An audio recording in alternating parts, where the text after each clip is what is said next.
irakura igera ku rwego rwa First Division Kisoro District, ndetse muri bamwe bakoze neza mu championship za Kisoro Nzovu yari irimo nayo twayikomera amashi. Ico ni igikorwa cyari gikozwe na Paul Nzovu, niyo mpamvu muri kureba t-shirt zanditsweho Nzovu.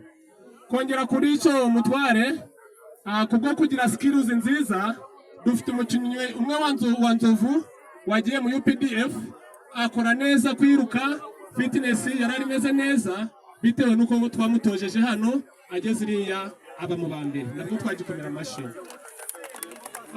Ndikubanguka ntamaze igihe kinini, ndigusaba abanyarubyiruko bazindiro, bantu bazindiro bashima ikibanze mwarakoze gutora honarebo Jibesho kugira ngo ejo hazaza adukikire mu parliament.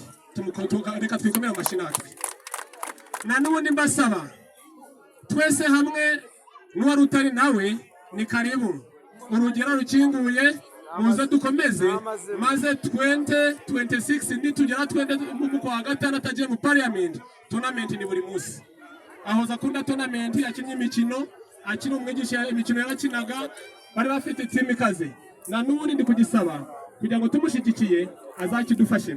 Kansabe hari akazinda rigiye cyagiye na kure director wa Nzovu aze mu magambo ge menshi ari buze kutwakurira naho narebo kugira ngo atugezeho speech. Mwakoze cyane.